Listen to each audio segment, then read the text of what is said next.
Alright, so let's talk about Ableton's layout. In this tutorial, we're just going to look at this main screen here, which I like to call the live view. Ableton has two views. We're just going to concentrate on this one and just talk about what we're seeing here in the layout.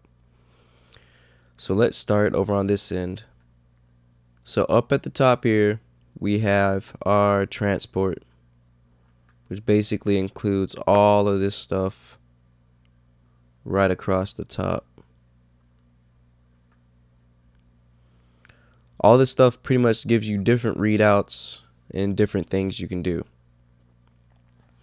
So the tap here is for tapping tempo.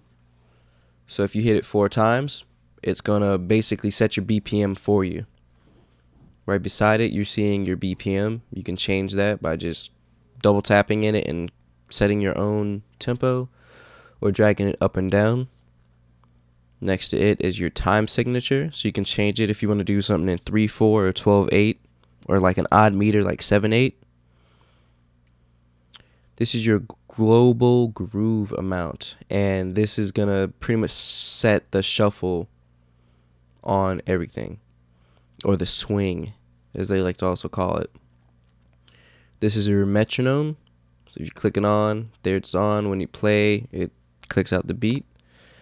And this shows you any external switches or any external MIDI devices. I actually don't really use this much, so I don't know a whole bunch about it.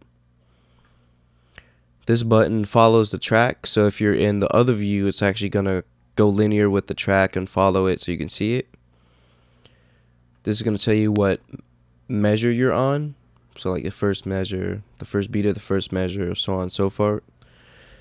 This is the typical transport. So play, stop, record.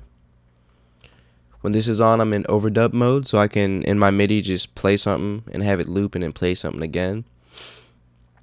This is letting me know if I'm just doing everything in live mode or if I'm doing it in the arrangement view. If the red's on, that means it's all going to be done in the live mode and not on the arrangement. This is your quantization for your clips. So all these down here are clips and different tracks. And when I press play on any of these clips, they'll start playing. And if my quantizer is set to 1 bar, no matter when I hit it, it's only going to come in 1 bar from when I hit it. It's my drawing tool.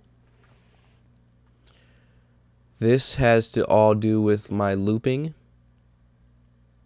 Typically, I just turn this on and that'll loop. This is more of an arrangement view type thing. This is let me know I can use my computer as a MIDI keyboard. This is for key mapping for my MIDI keyboard. And this is for MIDI mapping. Basically, this is how when you click on this, now I can click on any of these, set them to a keyboard note, and that will trigger it. Here's your CPU usage. This shows if anything drops out, the hard disk can't handle it. This is the switch between arrangement mode and live mode, as I like to call it. So if you click that, you'll be in your other mode, but we're not talking about arranger today. Over here, we have our different folders for viewing things. This one is going to be all the effects that live houses, all of its presets, all of its sounds. Right under it are any VSTs or audio plugins that I have on my computer. So if you don't have any VSTs, you won't have anything here. But this is where you would get to your VSTs. You could plug them in that way. These 3 folders you can set to literally whatever you want them to. They're basically a quick way to find stuff rather than having to go through a folder and all types of things of that sort.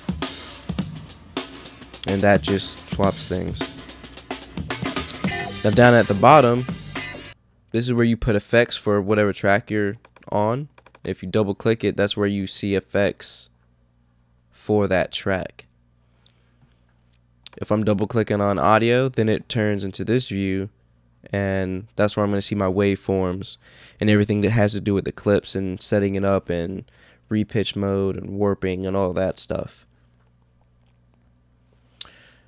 Now, on our mixer here, these big buttons turn off that channel. S is obviously solo, and here's record. On these MIDI tracks, that's for recording MIDI. Here are sends. So when I turn these up, A will go to the return A, and B will go to return B. This is just showing what clip is playing and how long the loop is. So these are all 8 measure loops except for these drum beats. These are 16. And let's talk more about how the clips work. So like I was saying earlier, if you press any of these plays, then that clip starts. If you press any of the stops, those clips stop. Over here under master, these plays work for each line. So if I were to play this, it's going to play this whole first line. So it's a really cool way to perform your tracks, because then you can break down a whole bunch of stuff. Like you can take one track you have, break it down into a whole bunch of parts and pieces, so that you can, perform with a live band and trigger the chorus and trigger the beginning and trigger the verses and everything.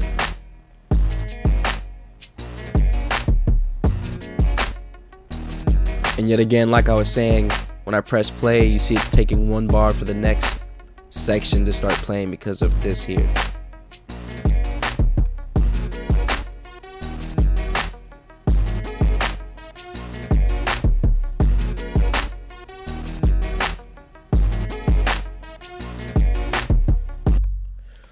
So there you have it. That is the typical layout of Ableton Live and its live view, or session view as they like to call it. If you have any questions about it, let me know. And go ahead and hit my page up, subscribe to that, because I'm going to keep doing tutorials. Anything you want to see, definitely let me know, because I'll do it for you. Alright, peace.